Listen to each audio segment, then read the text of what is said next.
So out the door they went in their bivvies, their blue bivvies with their brown flannel shirts and and their fancy shoes.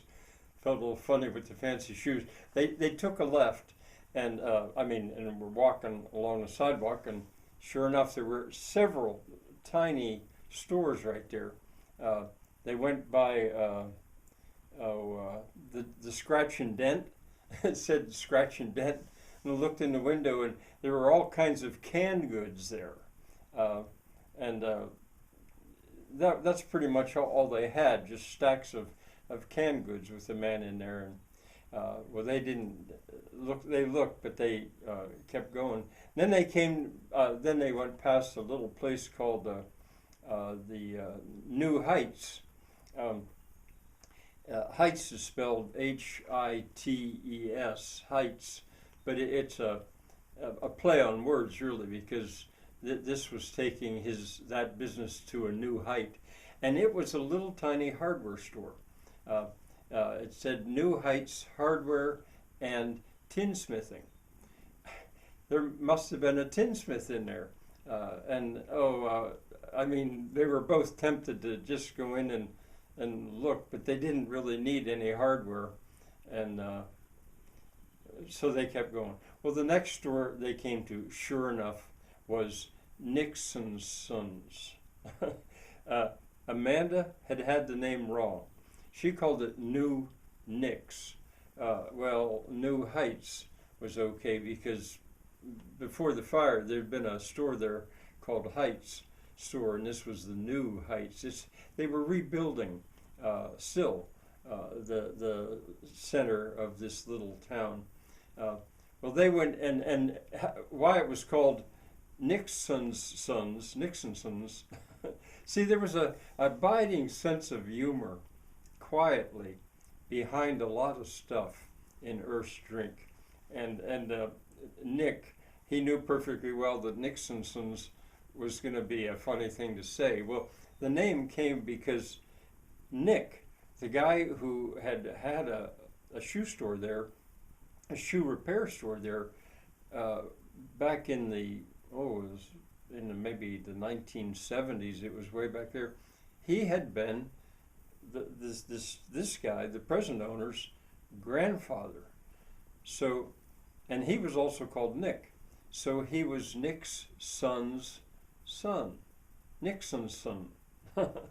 And people like that. Well, they stepped in the door and immediately were confronted by the smell of leather, of clean leather. It's hard to describe if you've never been in that experience before, because in that little store it said Nixon's Sons Boots and Shoe Repair was what the whole sign said. Now, signs down here were small. I'll tell you about that later too. That had to do with the Great Awakening and change.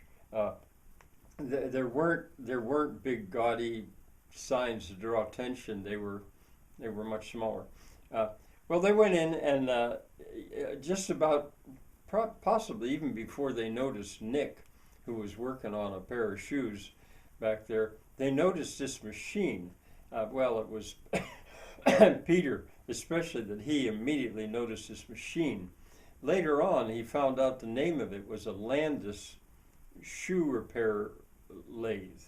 It was long, and it had shafts, like a line shaft with pulleys on it. And there were buffers and grinders and different things that Nick used when he finished up a shoe that he was working on. He was an old-time cobbler, you might recall him. People would take in boots or shoes, and he could put new heels on them. He could put new soles on them. Then on the other wall, it was Heidi that immediately said, "Look at that! He's got SKs." That was the one kind of shoe/boot that he had, SKs. And at that point, Nick looked up and he said, "Oh, shit kickers! Of course, I've got shit kickers."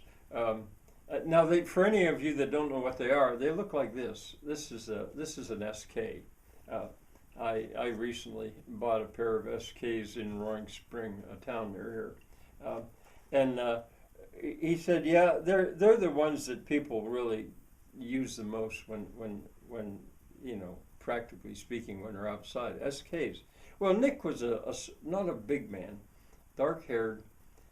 It seemed he had a little bit of an Italian accent. I don't know. They're a little hard to tell about that. But in any case, he had an apron on, of course, working on his shoes and stuff. And he said, "Can I help you?" And Heidi was excited that there were SKs there because she had worn some. She worn them when she was in Berea. Remember, in Berea, one day a week, the students, Berea College, would go out and work on farms. That was kind of part of the curriculum, and they'd all worn SKs. And she had found out that her grandmother said that when she was a college girl herself, people even wore SKs in the city. It just got to be a fashion, and she loved them.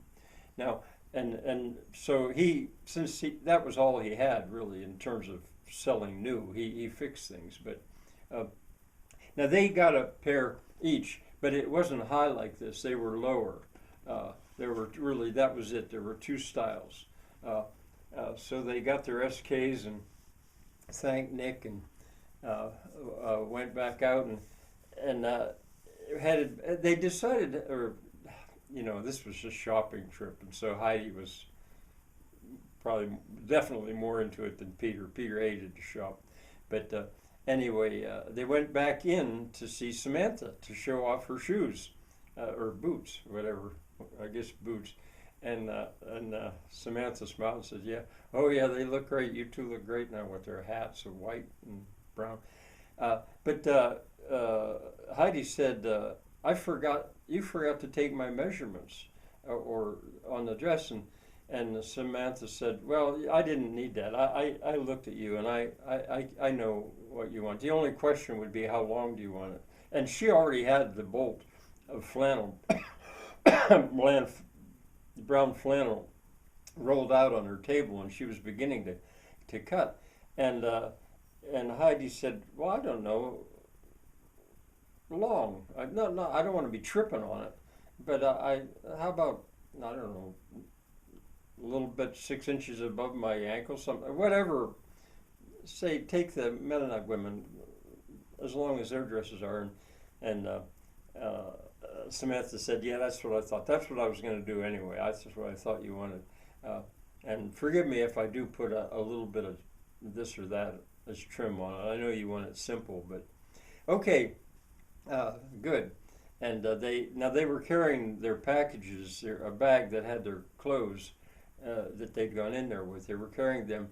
They went across the street, back up those little stairs, and instead of going straight to the tower, because they hadn't had breakfast yet, they went back to the off and on tour guide little building, and just because they wanted to show off their change. And sure enough, B and Telly were still there, and they said, "You guys look great." Actually, they said, "Yuns look great." And B said, "Do you want to leave your packages here?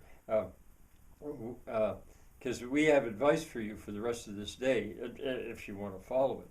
We think, well, you go get breakfast and then stop back in here before you go on with the rest of your day, and we'll tell you what our suggestion is." Bye for now.